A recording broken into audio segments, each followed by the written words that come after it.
Preventing waste. There's only one way to prevent waste, and that's through being accountable. There are two forms of accountability, positive and negative. Most of us understand negative accountability. We're accountable for the costs we create. We don't impose our costs onto other people. We don't externalize costs. Externalized costs create pollution and waste generally, and they're forms of crime, and all forms of evil are basically the result of externalizing costs onto society and future generations. There's also another form of accountability called positive accountability, and this is important also. Positive accountability means that we ensure that people who create value are paid for the value they create. There's a negative component in this, in that if we're taking value from people and not paying them, we're not, in one sense, we're not paying for costs we create, because we're creating costs for the other person that isn't being paid. Slavery, in a very real sense, is positive accountability, or the absence of a positive accountability, because we're taking value from a person and not paying them adequate compensation. But in another sense, it's a negative absence of or it's negative accountability, because we're not being accountable for the costs that we're creating on for this other person, the slave.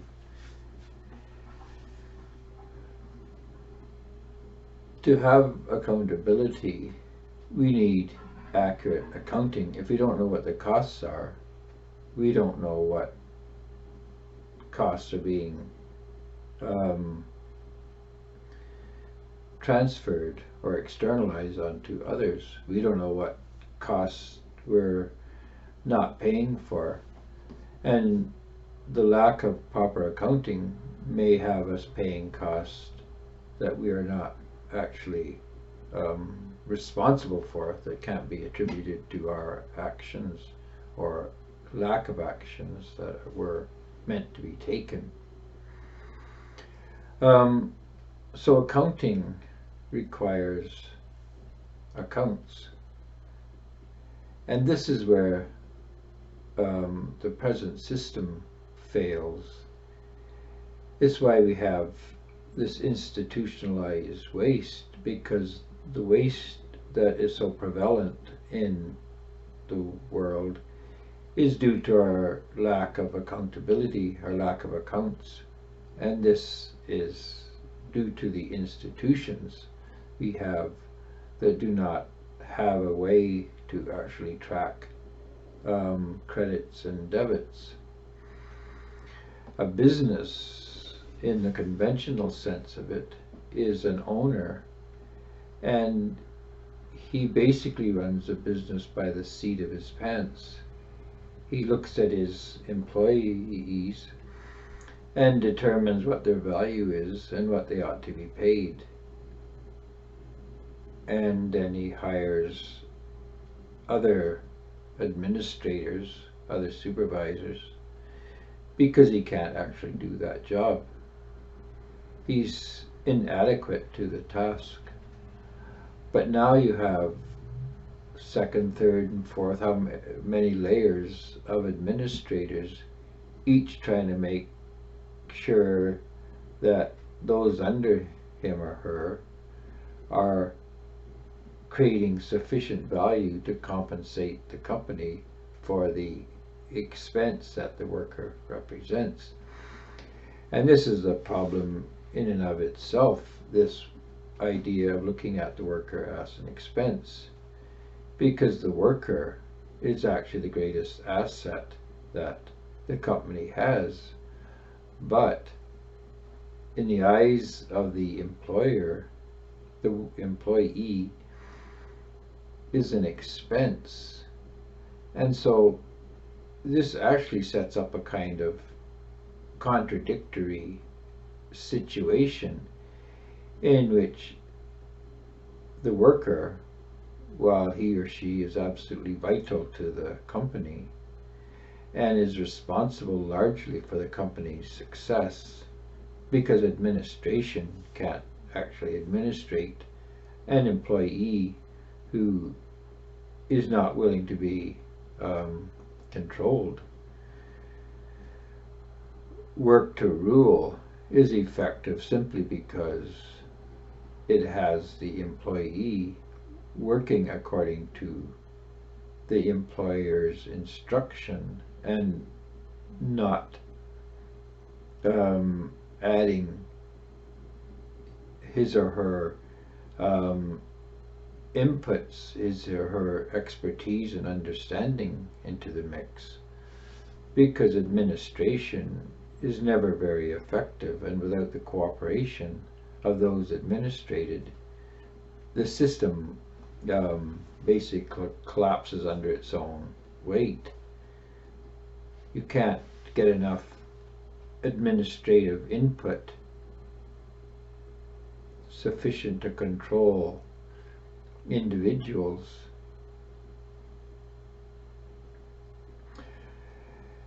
And so the individual, the worker, is vital to the success of the enterprise, and the company needs to recognize and reward and celebrate the contribution that the worker makes. But on the other hand, all of this creates expenses for the company.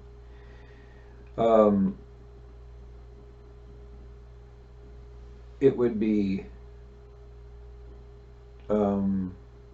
very nice for the company to give the worker yearly raises and all kind of benefits and so on and so forth. This would help the company to look after all of the workers' health costs.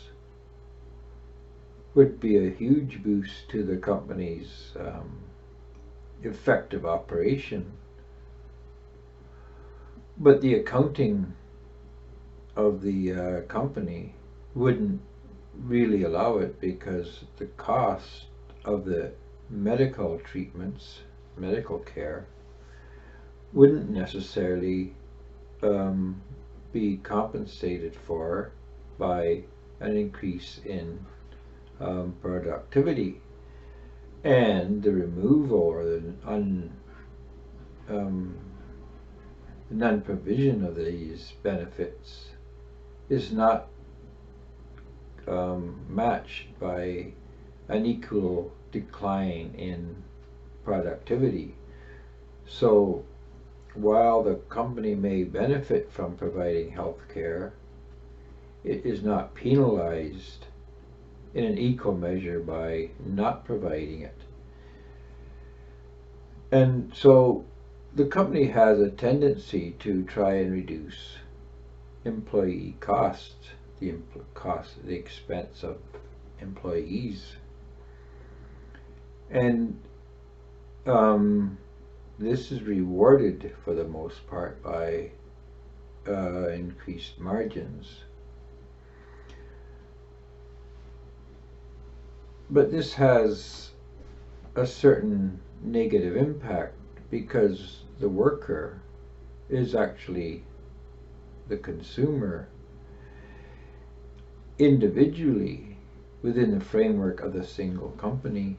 It benefits the employer to lay off as many workers as he can, and to reduce wages as much as he can without causing severe disruption in the operation of his company. If these layoffs and reduction in employee costs, employee remuneration, was done consistently, there wouldn't be any customers, because of course the employer, the employee, is the customer. The only reason why the individual company can benefit from laying off workers and reducing the level of remuneration is because the economy is split up into unique components called businesses. But overall, the economy suffers reduced demand as the level of remuneration is reduced. So the problem here is what's identified as positive accountability. There is no benefit for the individual company to be positively accountable, or to be accountable in the positive sense of ensuring those who are creating value obtain the full value of what they produced. And again, this goes at least partly back to the fact that the boss, the employer, and his subordinates cannot look at the individual worker, the individual employee, and determine precisely what his or her value is. Often what is done is a set wage is established, and if somebody goes to extreme lengths, they will get a raise. This will have no direct bearing on the value that they're producing. Many workers perform a kind of informal management role and are not recompensed for this. Others arrive every day on time, and apart from the fact that they get paid for the time they are there, they receive no other recognition, despite coming in late being such a disturbance and an inconvenience to the company. Anyway, these examples could be multiplied many times over, but the point is the business has only subjective opinion to determine the value of the employee's contribution. There's no real accountability. It's a very subjective kind of accountability, a very hit and miss accountability, because there's no real account. And account is what is also known as a free market. A free market is simply a ledger on which all costs and benefits are recorded. Free market is a ledger of accounts in which credits and debits are all recorded, and there being no externalized costs. If you have externalized costs, you don't have proper accounting, and if you don't have proper accounting, you don't have a free market. So to be accountable, both in a positive and negative sense, you have to have accountability. And to have accountability, we have to have an accounting. And this is precisely what we don't have, and which is not available to us through the capitalist or the communist systems. They're entirely subjective in their functioning.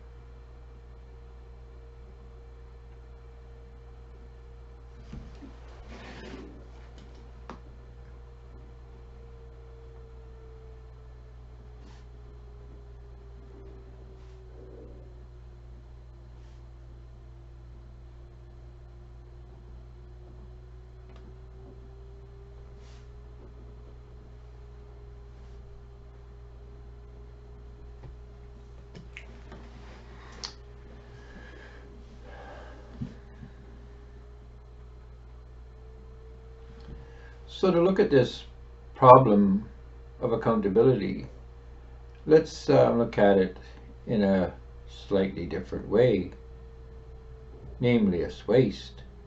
If a person is working and not getting paid, they're being wasted. And in a sense, if somebody is obtaining benefit from someone else and being paid for what they didn't do, they're also creating waste, because the accounting isn't precise and they're getting paid for what they're not doing, and so therefore they're not doing, they're not performing as effectively or as efficiently as what they ought to be. Poor accounting is waste by definition, because accounting is what defines non-waste. So if I work 1 hour and I get paid 1 hour's wage, and this wage is tied to a specific level of productivity, this is a precision, and I'm accountable for the costs I create, and others are accountable for the value I am to receive. And this means that we are all accountable. I'm accountable for my costs, and my group is accountable to see that I am paid according to the value I produce. My value to the group is determined by them. They are the buyer. I am the seller. And this happens in reverse, according to what they are producing. When they produce value, I become the buyer, they become the seller. And so this is the free market. And to create this kind of mutual accountability, we need a system of accounts. So let's say we have 10 people that are accountable to one another. We each have an account, debit and credit columns. Value created goes in the credit column. Value consumed goes in the debit column. If I get value, I'm debited. If I give value, I'm credited. These accounts go into a ledger, or comprise a ledger. This ledger is represented by what we call an exchange. An exchange is basically the holder or the representation of a ledger, which is a body of accounts. Each member in the exchange has an account. Each account has a credit column and a debit column and the balance. So when I create value for the exchange pays me, the exchange being the other accounts in the ledger. And when another account creates value or consumes value, the exchange, represented by the other accounts, pays them or debits them. And that's how we are accountable. That's how positive accountability and negative accountability works. We have to create an exchange, and exchange can be correlated with a business, but it's more correctly called a free market because it has all costs and benefits contained within its body of accounts, its ledger.